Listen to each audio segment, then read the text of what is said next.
Hola a todos y todas, bienvenidos a este mini taller de neuromitos y mitos en educación, ideas que en realidad no cuentan con ningún respaldo científico. Les voy a presentar algunos eh, que son súper populares en el ámbito de la educación y hay muchos docentes que están bastante resistentes a estos neuromitos y a un mito en particular que lo vamos a profundizar, vamos a ver de dónde sale, por qué, eh, etcétera. La idea de realizar como esta reflexión es cuestionar un poco nuestras creencias sobre cómo aprendemos con el fin de que nuestra actitud crítica y a la vez dialogante desplace los hábitos mentales que nos conducen a una conformidad autocomplaciente y nos lleve a buscar y a investigar siempre. Esa es la idea de la educación, estar en una constante investigación, ser críticos con nuestras propias prácticas, porque lo que hoy es cierto, que quizás demostremos eh, que mañana no lo es. Ya, si algo nos enseña el conocimiento científico es que el porvenir siempre es mayor y tiene más posibilidades de lo que pensábamos o imaginábamos y que contamos con más capacidades y más recursos de lo que creíamos. Esa es la finalidad de hacer esta reflexión sobre estos neuromitos y mitos en el ámbito de la educación. ¿Por qué específicamente en el ámbito de la educación? Yo trabajo en colegio, en el área de educación, específicamente actualmente en el área de convivencia y tengo un magíster en neurociencias aplicadas a la educación. ¿Ya? Mi nombre es Nicola Araya. Me pueden seguir en Instagram, ahora en este canal de YouTube, donde voy a estar subiendo diverso contenido enfocado en el área de la educación. Y por supuesto, en diversas investigaciones desde el área de la neurociencia. ¿Y qué es un neuromito finalmente? Eh, un neuromito es una creencia errónea o una mala interpretación de conceptos relacionados con la neurociencia. ¿Ya? Estos mitos suelen surgir cuando se intenta aplicar conocimiento de la neurociencia a la educación, al aprendizaje, al desarrollo personal o incluso en contextos laborales. Este, estos malentendidos pueden propagarse debido a las interpretaciones simplificadas o incorrectas de la investigación neurocientífica. ¿Ya? La divulgación adecuada basada en la neurociencia es crucial para evitar la propagación de neuromitos y garantizar que se utilicen enfoques educativos y prácticas basadas en evidencia. La idea siempre va a ser que sean evidencias extraídas del aula, que ya han sido probadas en aula, em, hacer un poco como este puente. Algunos neuromitos en educación están súper populares que hoy en día ya se han hablado mucho, pero aún así existe bastante resistencia, como lo dije en un inicio. El primero es que solo usamos el 10% de nuestro cerebro. Si solo utilizamos el 10% de nuestro cerebro, ¿qué podríamos llegar a hacer si utilizáramos el 90% restante? ¿Podemos estimular esa parte que no utilizamos? Los genios se utilizan más del 10% y por eso son genios. Si hacemos estimulación temprana, podemos llegar a utilizar ese 10%, como por ejemplo cuando nos han dicho que escuchar a Mozart nos hace más inteligente. ¿Podríamos llegar a ser tan genios con él como fue él, perdón?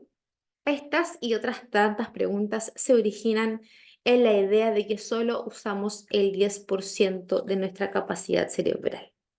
Por eso este neuromito ha sido muy bien acogido y divulgado por parapsicólogos y los movimientos como de esta nueva era, como la cienciología, por ejemplo, o utilizado como un argumento también en la publicidad, en largometrajes.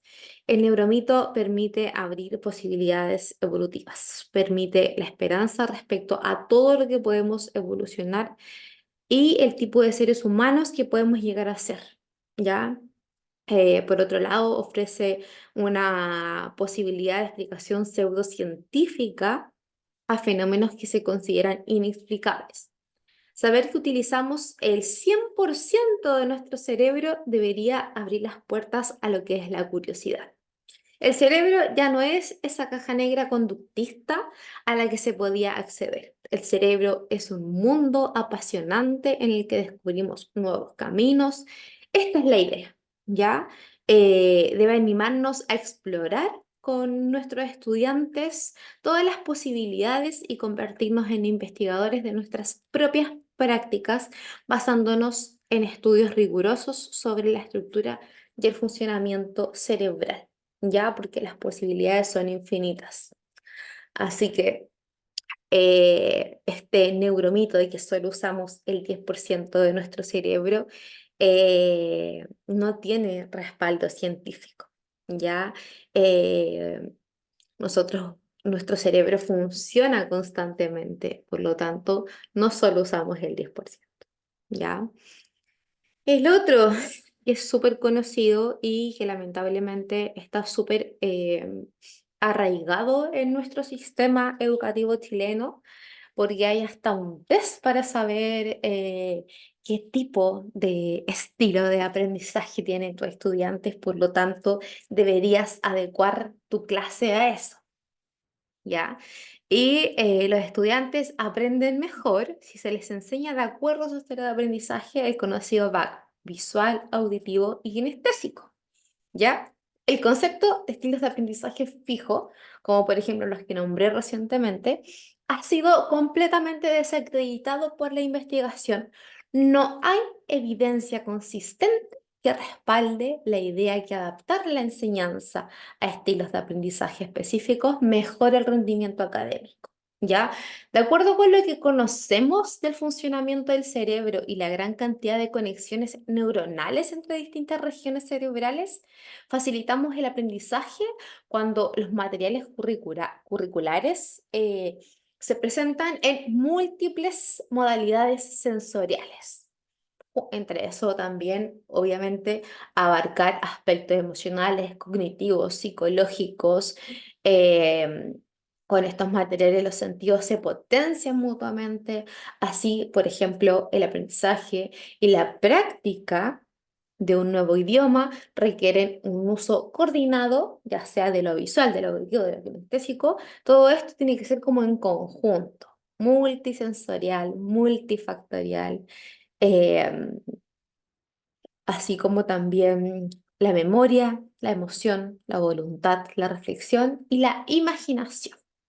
Los programas educativos basados en la convivencia de enseñar a los estudiantes a partir de la estimulación, ya sea visual, auditivo o kinestésica, no tienen ningún sustento empírico de las investigaciones científicas. Así que 100% despachado, eliminémonos de nuestras prácticas, por favor, porque hace mucho daño a nuestros estudiantes, hace mucho daño a la educación.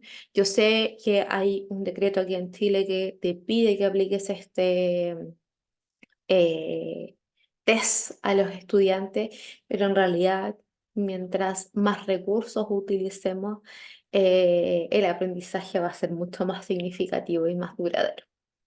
¿Ya? El otro es que existe un hemisferio cerebral dominante.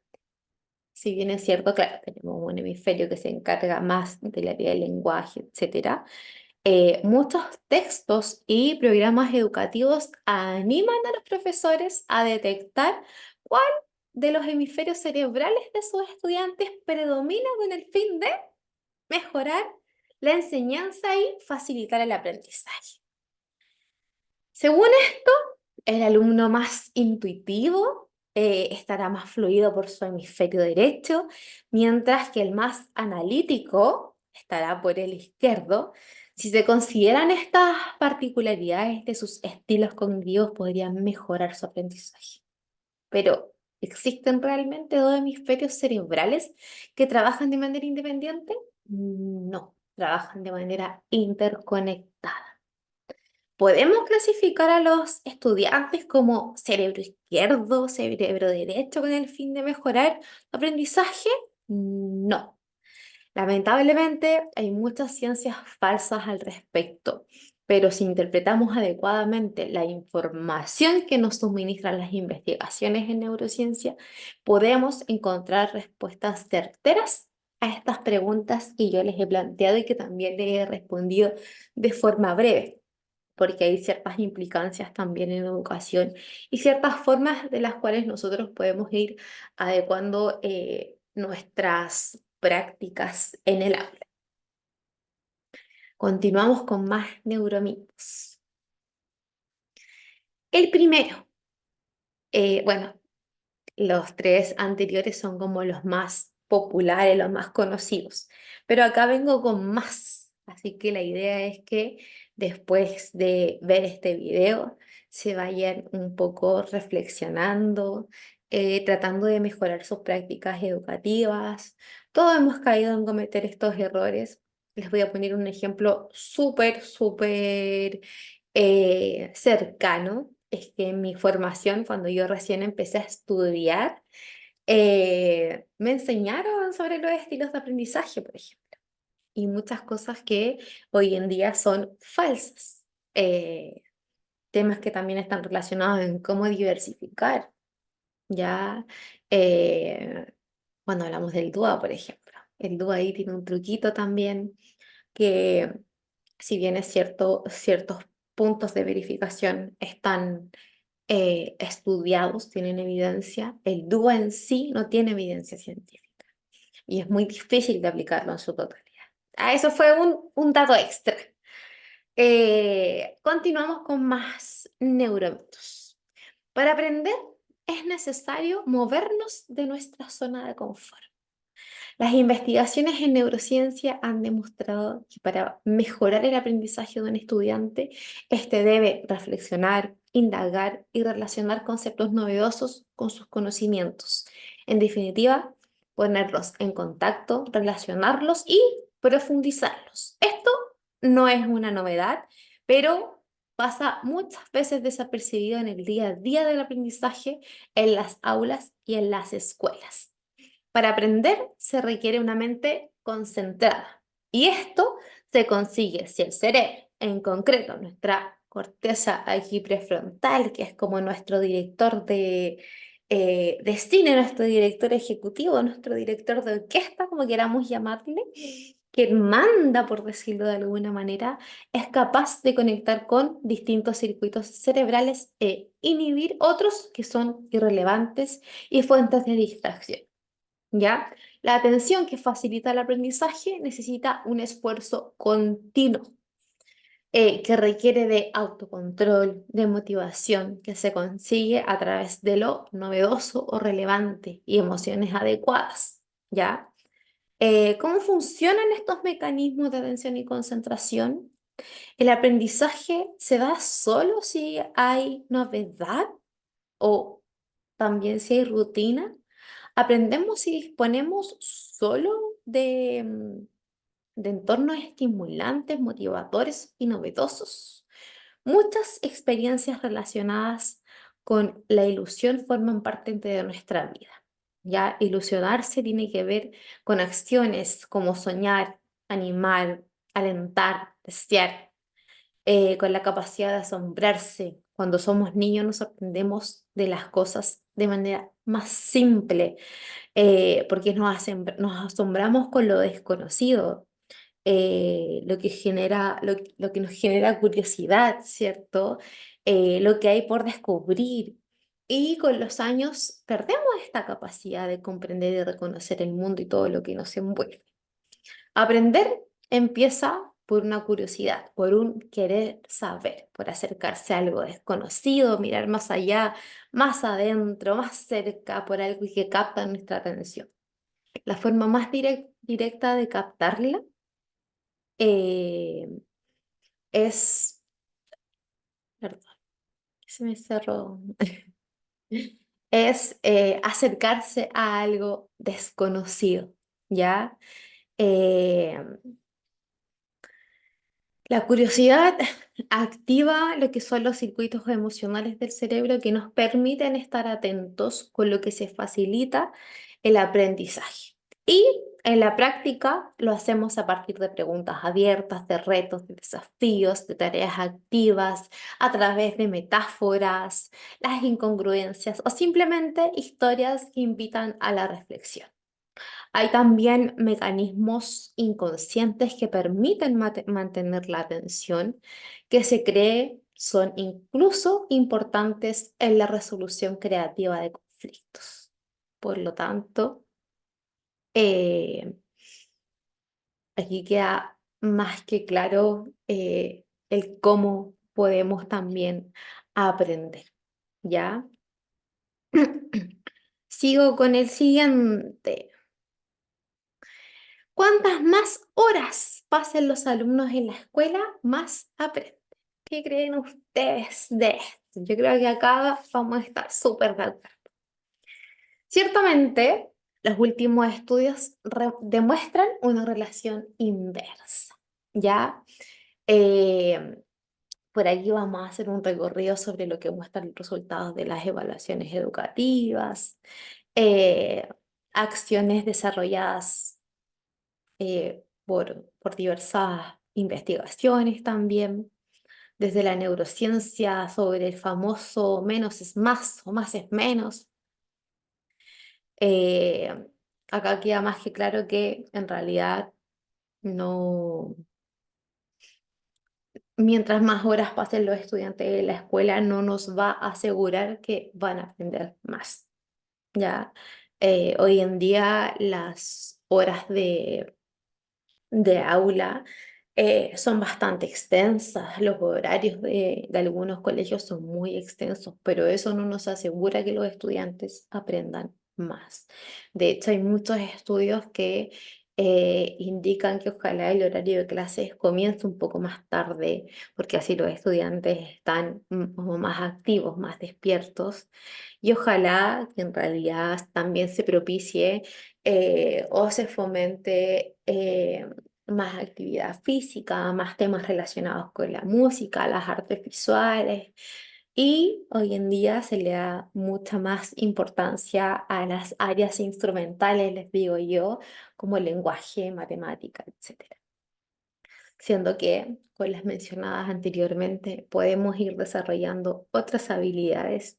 Y en realidad también la jornada escolar completa tenía otro objetivo, que era talleres durante las tardes. Y podemos ver también en muchas escuelas que matemáticas lo tienen en la última hora y en realidad todos nos damos cuenta que en esa última hora después de almuerzo ya los estudiantes no quieren más y es muy poco quizás lo que pueden retener. Continuamos. La educación demanda seriedad y trabajo duro. Pues esto facilita el aprendizaje de manera eficiente. Recordemos que yo estoy hablando aquí de neuromitos. Durante mucho tiempo se pensó que la letra con sangre entra, entendiéndose el castigo y esta férrea disciplina como un método educativo para controlar, domesticar a los niños, a los jóvenes, a los adolescentes. Se creía que de esa manera aprendían mejor y aumentaban su atención. Pero ¿qué pasaba? El miedo era un elemento esencial y se contemplaba como algo eficaz.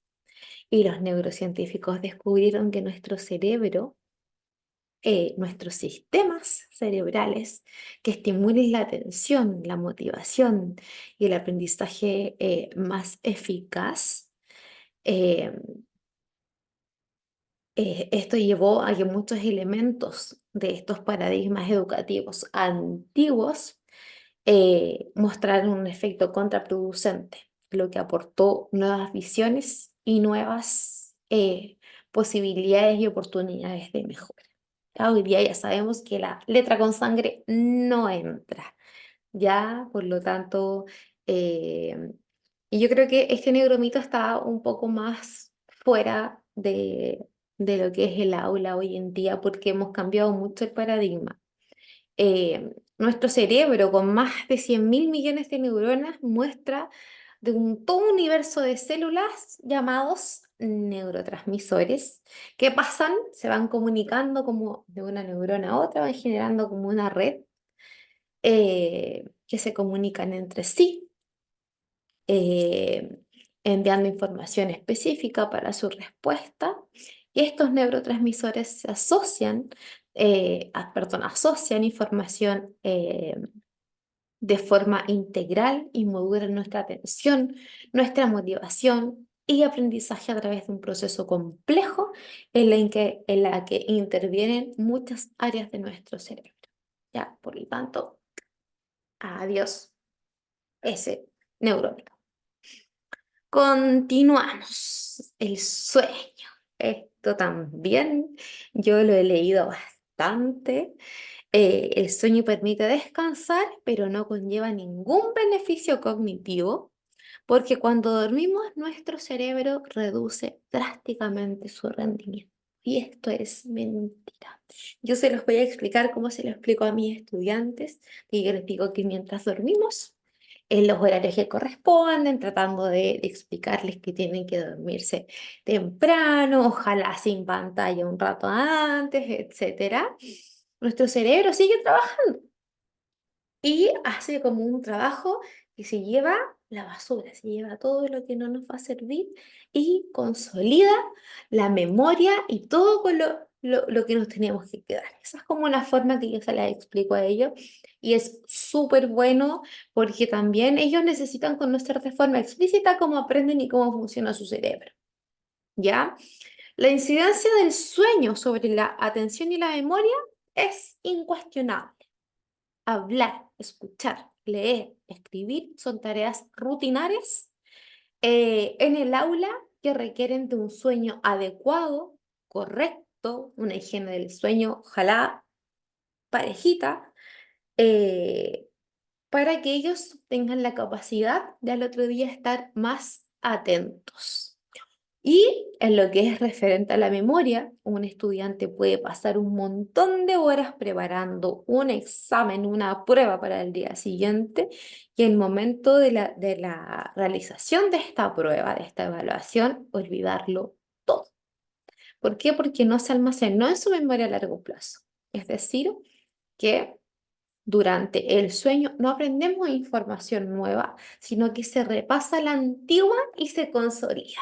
Ahí lo dije como de manera más formal, pero se consolida nuestra memoria. Eso es súper, súper importante.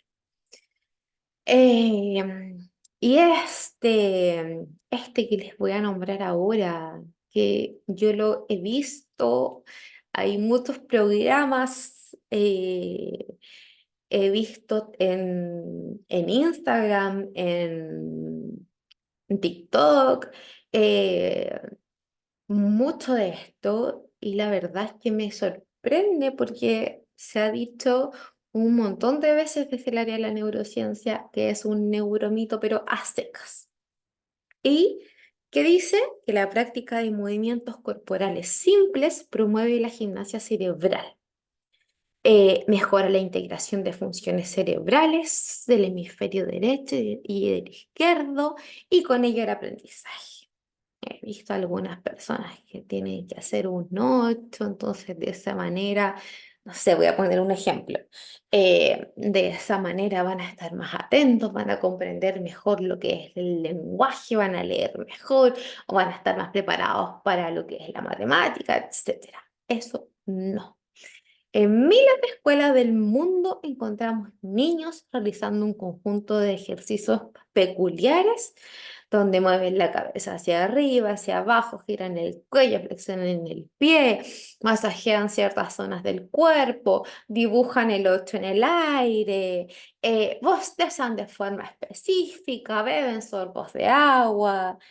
Y según los creadores de estos movimientos que constituyen lo que es el Brain Gym o gimnasia cerebral, Se adquieren supuestamente una serie de habilidades básicas que mejoran el funcionamiento cerebral y facilitan el aprendizaje. Pero, ¿es posible que la práctica continua de movimientos específicos mejore el aprendizaje? Existen evidencias que confirmen que la utilización masiva de estas prácticas mejore eh, el aprendizaje de nuestros estudiantes. Eh, en realidad, esto no tiene ninguna evidencia.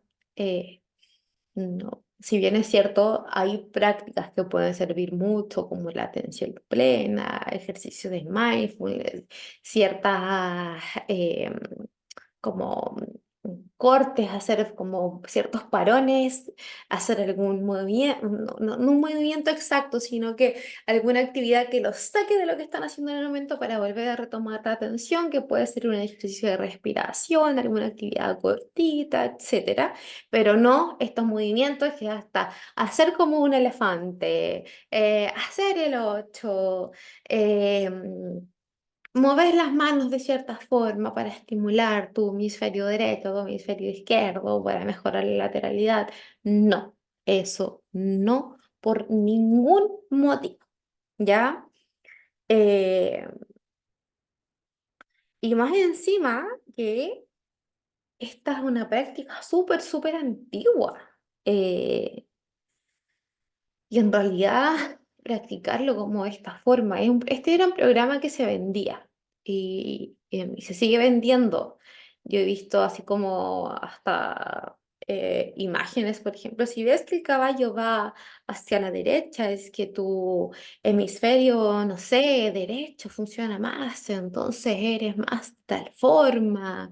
Y si ves al caballo hacia el otro lado, eres más lógico, un montón de cosas que en realidad, más que engañarnos y hacer daño no solo a nosotros como profesionales de la educación, sino que también a nuestros estudiantes. Estas falsas creencias provocan mucho, mucho daño, ¿ya? Así que eso en cuanto a los neuromitos. Estos son solo algunos. Hay un montón de ideas que no tienen respaldo científico. Y me quiero ir con que este es un mito, no es un neuromito, es un mito a secas, que tiene relación con la pirámide de aprendizaje y estos porcentajes que vemos acá, que dice que aprendemos el 10% de lo que leemos, el 20% de lo que oímos, el 30% de lo que vemos, el 50% de lo que vemos y oímos, el 70% de lo que discutimos, el 80% de lo que hacemos y el 95% de lo que enseñamos. ¿Ya? La pirámide del aprendizaje es un concepto que a menudo se atribuye a Edgar Dale, ¿ya? Pero ha sido mal interpretado y utilizado de manera incorrecta. La pirámide propone que recordamos diferentes porcentajes de información según la forma en que se presenta. Por ejemplo, lo leído, lo escuchado y lo visto. Sin embargo, es súper, súper importante señalar que esta pirámide no tiene base científica y se considera un mito en educación, ¿ya? Esta pirámide originalmente, que fue la propuesta de Dale, no incluía porcentajes específicos. Y es ahí donde no está la evidencia. No hay evidencia que diga que sí aprendemos un 10% de lo que leímos, de que sí aprendemos un 30% de lo que vemos. No, ¿ya? Esta pirámide no incluía porcentajes específicos y no pretendía tampoco ser una representación precisa de cómo recordamos la información. Además, la investigación en el área de la psicología cognitiva no respalda la idea de que las personas retienen la información de manera sistemática de acuerdo a los métodos en los cuales presentamos o representamos la información, ¿ya? Es crucial abordar este tipo de mitos en educación porque pueden llevarnos a adoptar prácticas pedagógicas que son completamente ineficaces, ¿ya? Eh, Aquí hay algunos puntos importantes relacionados con la pirámide de aprendizajes y otros mitos en educación. Y en realidad que esta pirámide no hay evidencia sólida que respalde la idea de que recordamos mejor ciertos tipos de información según la forma en que se presenta.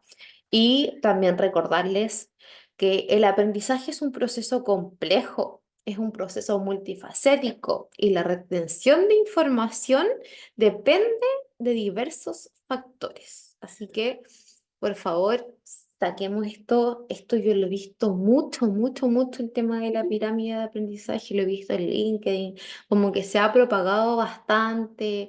eh, Así que, por favor, tratemos. A mí me ha provocado bastante discusión, por ejemplo, en Instagram, donde yo la otra vez subí como develando ciertos mitos y neuromitos en educación, como que no, que en realidad la pirámide sí sirve, pero tenemos que saber qué hay detrás de esta pirámide. Y aquí yo les hice una simple eh, un resumen de lo que es. Ustedes pueden investigar más allá. Dale también nos entrega mucha información importante, eh, pero no específicamente de esta pirámide, ¿ya? Así que eh, creo que esto es súper, súper relevante. Y hago hincapié en esta pirámide porque de verdad que la he visto en un montón de páginas de neurociencia, en un montón de páginas de profesores. Y la idea aquí es apoyarnos, aprender y desaprender en conjunto. Así que eso, quería enfocarme en este mito en particular, pero este no es un neuromito, este es un mito a secas, ¿ya? Y una vez lo coloqué como neuromito y una chica con la que hablo bastante, que es doctora en neurociencia, me dijo, no, eso es un mito a secas. Y ahí, claro, yo me puse a investigar un poco más y llegué a mucha más información de la que le entregué ahora, pero ustedes pueden indagar mucho más allá. Así que eso, finalmente estos neuromitos y mitos en educación tienen un impacto completamente negativo en nuestros estudiantes. Y es importante estar constantemente cuestionando y adoptar un enfoque también basado en evidencia y en la comprensión de las necesidades individuales de nuestros estudiantes.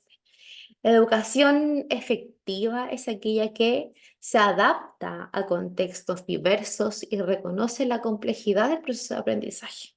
Ya el proceso de aprendizaje es un proceso bastante complejo. Yo el otro día conversaba y veía también en internet que uno se encuentra con muchas cosas y comprendo también que es difícil de repente distinguir si la información que tenemos es verdadera o no. De repente hay muchos métodos que son llamativos. Veía el otro día un método para aprender a leer en 20 días, en 10 días y en realidad no. Todo tiene un proceso, hay ciertas habilidades que se deben trabajar, habilidades que podemos empezar a trabajar desde pequeños, así que creo que es súper importante ir de a poco adaptando un enfoque basado en evidencia, solo eso. Eh, Así que eso fue el taller, esta pequeña reflexión.